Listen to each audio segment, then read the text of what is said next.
The days leading up to the ceremony were surprisingly peaceful. There was no poltergeist activity, no scary dreams, or anything out of the ordinary. Despite this, our family felt very uneasy and on edge, almost as if it was the calm before the storm. The shaman lady from Sheboygan, let's call her Sheng, requested for our family to prepare everything for the big day. On that day, our extended family came over to our small house.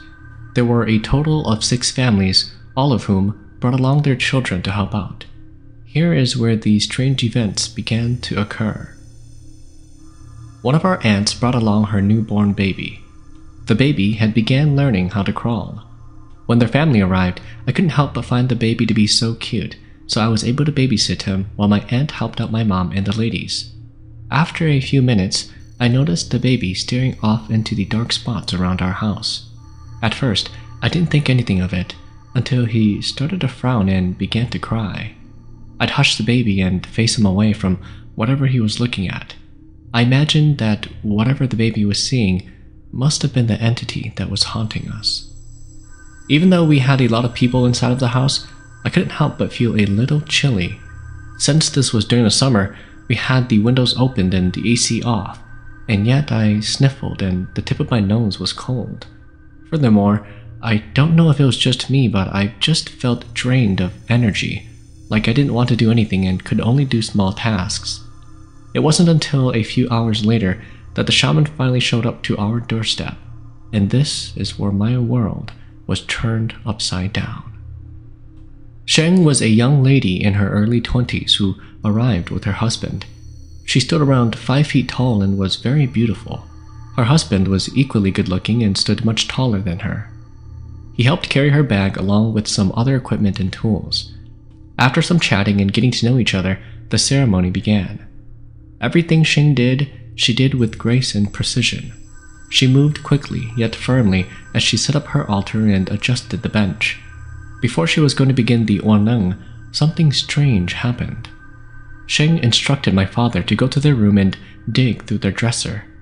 My father was confused but listened to what she requested. A few minutes later, he returned with something shocking. In his hand was the corpse of a dead crow. According to him, the body was still warm to the touch. She then instructed a few of the men to search the corners of the house as there were more crows hidden among the furniture and shelves. Sure enough, they found 3 more dead crows, some of which were hidden in places where people wouldn't normally check. One was found inside of an old box that we used to store DVDs. Another was put inside of the coat pocket of my mom's old jacket. They were able to find these things due to the distinct smell. I remember it smelling rotten and kind of musty. Oddly enough, these crows were found in the vicinity of the 4 corners of the house. While this was happening, a crowd gathered to see what was going on in the living room. The shaman brought along a small metal barrel to which she threw the crows into. She lit up a matchstick and with it, she burnt some joss papers while chanting strange words. Within seconds, she tossed the burning papers into the barrel, which set the corpses ablaze. After the flames died down, there was nothing but black bones and ashes inside of the barrel. The shaman said that this was the work of a very powerful spirit. For it to be able to hide these crows around our house meant that it had the ability to manifest itself into a physical form. Sheng told us to not worry as she will banish whatever evil being this is back to the deepest realms of hell, or, as Hmong people like to call it, Da Te. She then said that when she performs the ceremony, we may hear or see strange things, but do not be afraid. These are ways for the demon to frighten us as it gains power through our fear. And with that, she donned her red cloth. Shaking her fingerbells, she entered into a deep trance to save our family. As the shaman was performing the ritual, I started to feel weaker and weaker, and I could only hear my thoughts getting drowned out by the sounds of the gong and chanting. Soon, I lost consciousness and collapsed on the sofa, drifting away into a nightmare that I would remember for the rest of my life. I dreamt that I was out in the countryside, surrounded by cornfields that stretched for miles. Below me was an old dirt path that I followed. In the nightmare, my goal was to find my way home, but no matter where I turned, I ended up in the same place. This is when things got terrifying. In between the stalks of corn, I could see and feel something stalking me. Its eyes glowed yellow in the dark as it smiled with glistening rows of sharp dagger-like teeth. It was the same figure that haunted our home. The thing hunched its back as it crawled around on all fours through the stalks of corn. I hurried and ran down the path, turning left and right. No matter where I turned, the entity continued to follow me throughout the countryside. It seemed to enjoy scaring me. The figure then began talking to me. It taunted me by saying all sorts of horrifying things. It showed me that I was going to die a horrible death and that it took the joy out of tormenting me. During this time, all I could do was cry. My tears blurring my vision, I fell onto the ground. I wiped the tears off my face and turned around. The monster was on the path, its back raised and legs tensed, ready to pounce on me. At that moment, all I could do was tremble in fear. The being let out a horrible screech, and as I blinked, it appeared right in front of me. It then opened its large mouth and bit into my leg, ripping off a chunk of flesh. I could feel the pain sear through my lower calf as the monster began devouring my leg. Just then, a bright light emerged from the sky, blinding the being. I turned around, my eyes adjusting to the radiance to see that it was Shing, riding a white horse. She reached out her hand to me and told me to hold on. I stretched out my hand to her and she pulled me on top of the horse as we flew into the sky. As we traveled through the white hole in the sky, I heard the sounds of the gong ringing and my mother crying. The sound soon faded as I began to regain consciousness. I woke up surrounded by members of my family. They asked me if I was okay and they were happy that I was awake. I felt extremely exhausted and all the muscles in my body felt sore. My throat was on fire and I could barely make a sound. As my vision became clearer, I noticed the ropes that tied me down to a chair. In the corner of the room, I saw Shing jumping on her bench while her husband supported her from falling. After that, I lost consciousness again and blacked out. A couple of hours later passed by and I woke up to Shing sitting over me, gently patting my head. She told me that everything was okay and that I was in my parents' room. My mother was there and hugged me, her tears dripping down my shirt. I was so tired and exhausted, all I wanted was a drink of water. I then remembered how a part of my leg was torn off and quickly lifted the covers. To my surprise, my leg remained intact. Shing reassured me that everything was fine and that she already stitched back that part of me. For the next few days, I stayed in bed recovering from the aftermath of the ceremony. As the days went by, I got better and finally had the courage to ask my family about what happened that weekend. My parents were hesitant to answer my question. It seemed like they were unsure if it would be the right thing to do. But eventually, they gave in to my desire and told me about what happened that day. Let me tell you this, nothing prepared me for what they were about to say. My family noticed that I fell asleep on the living room sofa. Thinking that I was tired, they left me there while the shaman continued to perform the ritual. Apparently, a few minutes later, with my eyes still closed, I started to speak in a very deep voice. They said that I became possessed by the entity and tried to attack the shaman.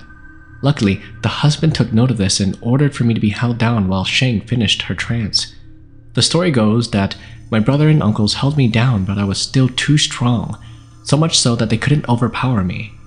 Eventually, my dad came with some rope that they used for the farmer's market and they all tied me down to the chair.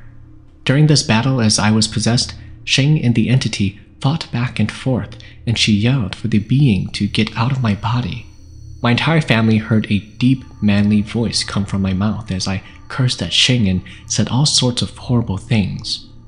With her shaman sword, she pulled it out and threatened the being, saying things like, "If you are short, then you'll be cut into 2. If you are long, then you'll be into 3. Things began to settle down, and that's when I started to regain consciousness, waking up from my nightmare. Due to my exhaustion, I fell back asleep and missed out on this terrifying next part. Shane continued to jump on her bench and requested for a jar. My mother ran into the kitchen. The crowd of people separated and she looked through the cupboards. She found one and brought it into the living room, but Sheng, with the red cloth covering her entire face, told my mother that it was too small. She needed a bigger one. My mother sprinted back into the kitchen, this time employing our aunties to help her look. Luckily, they found a large jar. It was the mason jar that Hmong people used to store bamboo shoots in, so they emptied out its contents and brought it to Sheng, who pointed to place it on her altar. With the lid still on, the crowd watched in amazement as a black sludge started to form at the bottom of the container. Soon, it appeared to grow and fill up all the way, barely reaching the top. Sheng finished her trance and got off of her bench. She was visibly exhausted and tired from all the jumping. After she caught her breath, she started a chant and placed a piece of joss paper on top of the jar's lid. With this complete, her husband placed the jar into the metal barrel and lit it on fire. When this happened, everyone in the living room could hear a horrific scream echo from the entire house. Children began to cry as adults covered their ears. The sounds lessened as the screams faded away and everyone was left in shock. After this incident, Sheng finally explained to our family what all took place. What you're about to hear next may just convince you of the supernatural. Our house had multiple spirits residing in it, but most of them were harmless and have always lived there. She then revealed that there was a much more powerful and evil spirit that my brother brought along home with him. It followed him here without him knowing, and because it was stronger, the other spirits were afraid of this entity, allowing it to gain control of the home. According to how Sheng described it, the evil entity ate the other spirits in the house, feeling its power. They're not exactly sure how the spirit ended up in our world, but she suspects that it was summoned by people for bad reasons. When it saw my brother that day, it took this opportunity to explore the world. Sheng revealed that days before the event, she would have dreams of meeting this entity. She said that it would come to her in her dreams every night and challenge her. There were nights where the spirit would sit on her and cause sleep paralysis. Her spirit guides warned her ahead of time that this was a powerful entity and that she had to be extremely careful, otherwise she could lose her life. Taking everything into consideration, she summoned the courage to face the spirit and banish it once and for all. Sheng explained that the demon chose to possess me as I had the weakest heart. My spirit was more thin, which caused me to encounter more paranormal experiences. The demon used its powers to take over my body and torment me in an attempt at possession, feeding off of my fear. Luckily, Sheng was able to locate my soul and retrieve it back safely, expelling the demon from my body. If she had come any later, the demon would have taken over my soul and I would have died. If you thought this was shocking, wait till you hear what they told me next. After this discussion, Sheng revealed to my family that I was destined to be a shaman, a powerful one at that.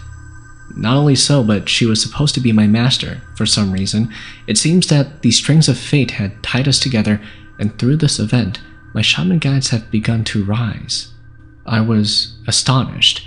I was unsure of what to make of this. I didn't feel any different, nor can I now see ghosts, so I was surprised to hear that I'm a rising shaman. My mother told me that since I'm still young, I can choose to postpone my journey until I become of age. She said that Sheng will store away my guides until the day I'm ready to accept them. To be honest, this was a lot to take in. Our family had just recovered from a horrifying event, and now I was destined to be a shaman. A lot of things were going through my mind, all of which were too much to bear at once. I told my parents that I'll think about it and let them know whether or not I want to become a shaman. For now, I just needed to rest and focus on going to school. For the next few months, nothing out of the ordinary happened. Life went back to normal and my family slowly healed from the aftermath of the event. We threw a birthday party for my baby sister Mai, and my brother was starting to move out to college. That year, my family and I were able to attend the Minnesota Hmong New Year, and I was able to hang out with my friends. Things were going well for us, and I started to forget about what had happened. Years passed by and I graduated high school, entering into my first year of college. I chose to study at a university here in Minnesota, as I liked the place when I first toured it in high school. Plus, I wanted to explore the world and see what else there was beyond the streets of my home. My parents were worried about me staying at the dorms all by myself, but I convinced them that everything would be okay. However, I couldn't have been more wrong. In my first year of university, I spent a lot of time studying at the library. I wanted to become a registered nurse and first had to pass my prerequisite classes. There would be many nights where I stayed up late in the library, reading through my textbooks or quizzing myself. This was before the era of smartphones, so we had to do things the hard way. I didn't have a lot of friends in college either, as during this time, there weren't a lot of Hmong girls who continued their education. A majority of them got married at a young age right out of high school and started their own family. Because my parents were poor, I wanted to help them out and give back for what they did for me. I don't know if it was the pressure that I placed on myself, but I began to get really stressed and struggled to maintain a healthy work-life balance. My grades plummeted and I had to take another class, putting me behind on my goals. It was then that I began to have odd experiences in my dorm room. Some nights when I would be sleeping in my room, I could sense a presence at the foot of my bed. Whatever it was would then sit down at the end, and I could feel the mattress slowly sink down from its weight. At first, I didn't think much of it as I thought it was just me hallucinating things. But when it happened the second time, the third time, and then the fourth time, that's when I knew that something was wrong. Soon, I started to have sleep paralysis no matter what position I slept in. However, these experiences were nothing to what I'm about to tell you next. There was one weekend that I came home late from the library and got ready for bed. I grabbed my toothpaste and toothbrush and headed to the women's restroom. As I entered, all the bathroom stalls were open, except for one door that was closed at the far end. I walked towards the sink and began brushing my teeth. The sinks were located in front of the stalls, and I could see the doors in the mirror behind me. As I was quickly brushing my teeth, the lights suddenly shut off. I got scared and yelled out, "Hey!" And within a second, the lights turned back on. What I saw next terrified me to my core. In the mirror, I could see that all the stall doors were closed shut.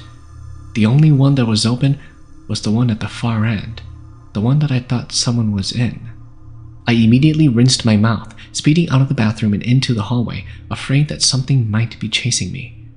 Pulling out my set of keys, I unlocked my dorm room and entered. I turned on the little nightlight by my desk and saw that my roommate was sleeping in her bed, facing the wall. Taking a few breaths, I was able to calm down and climbed into bed. Although I was afraid, I was more exhausted than anything and quickly knocked out. Shortly after I fell asleep, I felt something weird on my face. It felt kind of itchy and tickled a little bit, and as I became more aware, I saw that they were long strands of black hair. In front of me was a scene straight from a nightmare. Floating above me was a lady with long black hair. Her eyes were pitch black and her skin pale white. She had a yellow grin that stretched across her face. I was paralyzed and unable to budge an inch. My eyes were the only things that could move as I saw her stick out her long tongue towards me. I closed my eyes and prayed. I prayed to my grandparents, to my ancestor, to God, to whatever was out there for it to leave me alone. It felt like an eternity, but I suddenly woke up to the morning rays of the sun. I sat up from my bed and scanned the room. Nothing. It was only me in the room, and whatever it was from last night was finally gone. I laid in bed for a few more minutes to collect myself and then got up to use the restroom. Now that it was daytime, I wasn't scared to use it anymore as there were a lot of girls out and about doing their morning routine. But whatever it was that night really stuck with me as I couldn't study at all the rest of the day. Around noon, I decided to take a quick break and grab some lunch. After sitting down at the table, I called my mom to tell her about what happened. First, we talked about how school was and how I was doing, but later I revealed to her about what I experienced at the dorm rooms. I told her about some of the scary things that have happened and then explained the most recent incident with the floating lady above my bed. I could feel that she was worried, but she told me that it'll be okay and that she and my dad will come to visit me later that day to tie me a red string. We talked for a bit longer and then hung up the phone. Following that, I packed up my stuff and decided to go study in my room. That way I wouldn't have to walk all the way back from the library. After about an hour of studying, my roommate suddenly entered the room. We greeted each other and she laid down on her bed to read a magazine. I got curious and asked her where she was all morning, and she looked at me confused. "What do you mean?" she asked. I told her that I didn't see her this morning, but that she was sleeping last night when I got into the room. Puzzled, she responded with this: "I wasn't here yesterday." Goosebumps formed all over my body. If it wasn't her who was here with me, then who was it? My roommate explained that she went to a house party and ended up crashing there. I told her that I was probably just imagining things and went back to studying. Later that evening, my parents showed up at my hall and tied me a red string. My mother brought along a peach branch and brushed our entire room from underneath the beds to each and every corner. My roommate was confused as to what they were doing, and I was a little too embarrassed to explain to her what was happening. She didn't seem to have any issues with it, though. After my parents came to visit me, things went back to normal. I managed to finish the semester and went back home to stay for the summer. For that summer, my family and I planned out a trip. It was supposed to be a nice getaway vacation for all of us to enjoy and make memories. Well, we made memories for sure, as I encountered something not of this world.